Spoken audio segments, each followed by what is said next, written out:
Ofude nyeri banna Uganda mu bya PDM bave mbwavu nga taata yabula. Mutufuddeko nnyo abaana bagemebwa omusujja gw'ensiri. Abaana tubawonye musujja gwa nsiri nga taata taliiwo. President ndoze kimala. Botunulya mwami Sebuufu Edward n'embeera mu yajjidde mu kkooti. Nga embeera gy'alimu mu butuufu teyandibadde mu gavumenti ya pulezidenti. Ate bino bw'otobyogerako kitulozesa nti oba naawe bw'obyagala. Genosale ensi ya ffenna. Yasiima nnyini ensi tubeere bannayuganda ffenna. Mwe n'asiima mubeere abakulembeze baffe.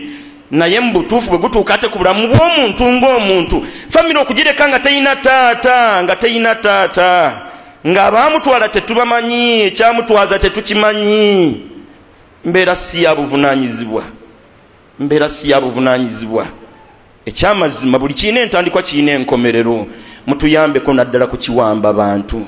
Bantu tebajja gaggawala bitumenyera bwerere ng'abantu bawambwa buwambwe. Abuterevu nnyo ku mukutu Jika Media kwokyali. Nkusaba gwe wenna atanaba kusubscribinga genda maaso kusaawa eno ennyinyi oberenga osubscribinga. Nawe atanaba kulikinga video genda maaso bw'oti oberenga ogimpeera like. Oyo nno ye mukulu Seeka Kiti afuddemu omwasi ku nsonga za Eddie Mutwe kubeera nga yawambibwa n'atulugunyizibwa nga n'essaawa eno ali mabega wa mitayimbwa ku mbeera embi mwenna gye mwamulaba gy'alimu. Video mpanvuko kanjikumaliriyo katono nnyo n'oluvannyuma ate tweyongere maaso. Bitongole by'ebyokwerinda otunulira omulamuzi eyabadde mu musango gwa Sebuufu ng'otunulira Sebuufu ne bwafaanana atasingisibwanga musango nti ekibonezo kye baamusalira kye kimutuusizzaawo.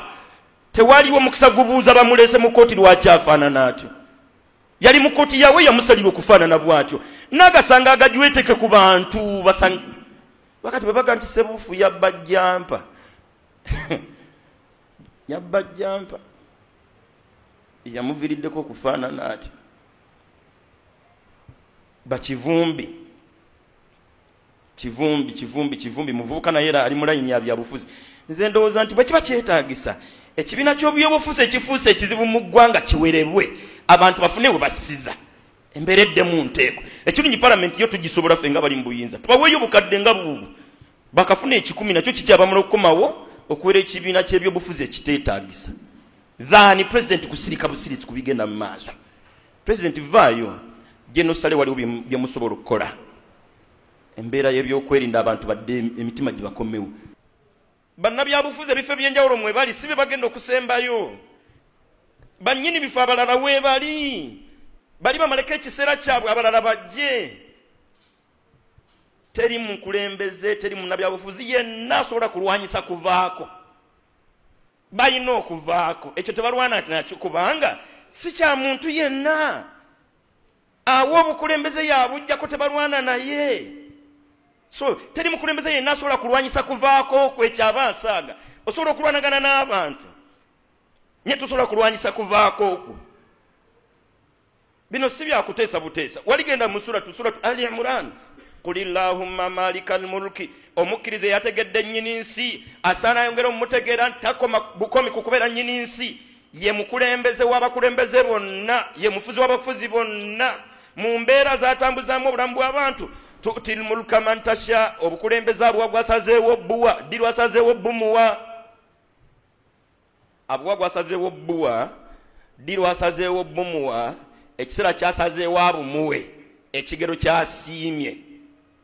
Maneja w'ekizimbe bya kiseera alonda bulunzi Allah.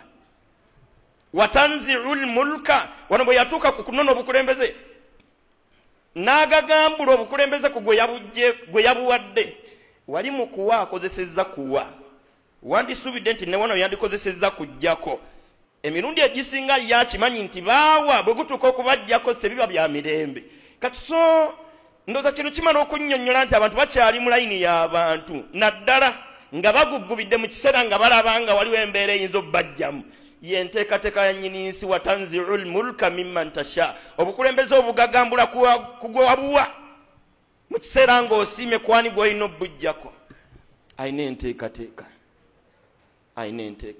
Buterevu nnyo oyo nno ye mukulu Ssekakiti. Mu bigambo bye kansuubire osobodde okubeera nga mwanatu omwewulirirako. Oyo nno abantu bo bagambira ddala yoyo Seeka gwe twasigaza mu bannaddiini.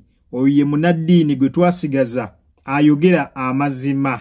Agiyita ne B agiyita B. Ye muntu ayogera ku nsonga ezinyigiriza munnansi nga teyeetiriridde, nga tafunyemu wadde yadde okutya kwonna n'ayogera ekigambo ne kiviirayo ddala. Bwebanga gavumenti yeetaaga okugambibwako n'avaayo n'akola vidiyo n'abeera nga mwanatu. Bw'atyo agigambako. Kakati omukulu era bw'atyo avuddeyo ku nsonga eza Eddie Mutwe, naye n'abeera nga mwanatu agattako eddoboozi ng'agamba ekyamazima ekintu kye bakola Eddie Mutwe tekyali kirungi wadde yadde n'omulundi n'ogumu. Era n'abeera ng'agamba mu butuufu bandibadde omusajja at least bamuta n'abeera nga afuna obujjanjabi. Kinajjukirwa nti omukulu ono okuva lwe yawambibwa n'abeera nga atulugunyizibwa, oluvannyuma n'asuulibwa ku kkooti. Omukulu yalabika nga ali mu mbeera etaali nnungi wadde yadde n'omulundi n'ogumu, era nti buli muntu yandibadde asuubira nti Eddie Mutwe yandibadde tasibibwa, wabula yandiweereddwa beyiro n'asobola okubeera nga agenda maaso n'okubeera nga afuna obujjanjabi, wabula kkooti yamwongerayo bwongezi kwa limanda. Era musajja wattu ali eyo naye nga n'embeera gy'alimu si nnungi wadde yadde n'omulundi n'ogumu. Oyo nno ye mukulu Ssekakiti, ye avuddeyo n'abeera nga mwanatu agattako eddoboozi ku kusobola okulaba nga Eddie Mutwe afuna obwenkanya. Embeera y'obwetyo bwekyayimiridde sayidi zeeyo, wabula bo abawagira Ssekakiti bagenda maaso n'okubeera nga bagamba Ssekakiti wandibadde mwanatu osirika, kubanga ekyamazima tumanyi ki ekiyinza okuddirira singa obeera ogenda maaso n'okubeera nga tosirika. Tukyakwagala nnyo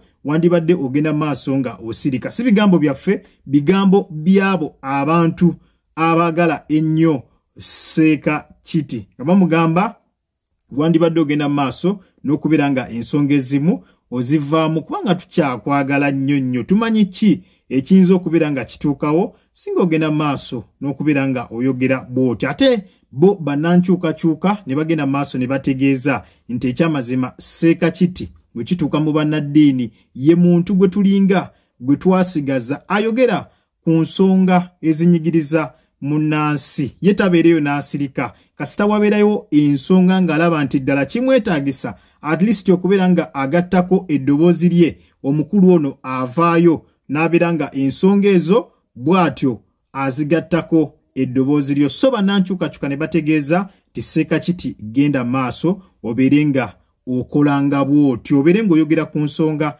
ezinyigiriza munnansi. Embeera y'obwetyo bwekyali ku sayidi zeeyo mukulu Ssekakiti, kansuubire osobodde okubeera nga mwanatu mu bigambo bye omwewulirirako. Kale kusaba subscribinga gwe atanaba ku mukutu Jika Media kwobadde yitira mu comment section gwe wenna alina kyagala okulabika nga mwanatu ate nga otuwa bulamu, gwalina ekiteeso kyonna, ayina engeri yonna gyagala okubeera nga oterezaamu, osobola okubeera nga ensonga eyo ogiyisa butereevu wansi awo mu comment section. Subscribinga gwe atanaba, naawe atanalayikinga video genda maaso bw'otyo obeere nga ogirayikinga. Kale munzikirize mberekereze, akuume atakomera mpeera. Mweraba.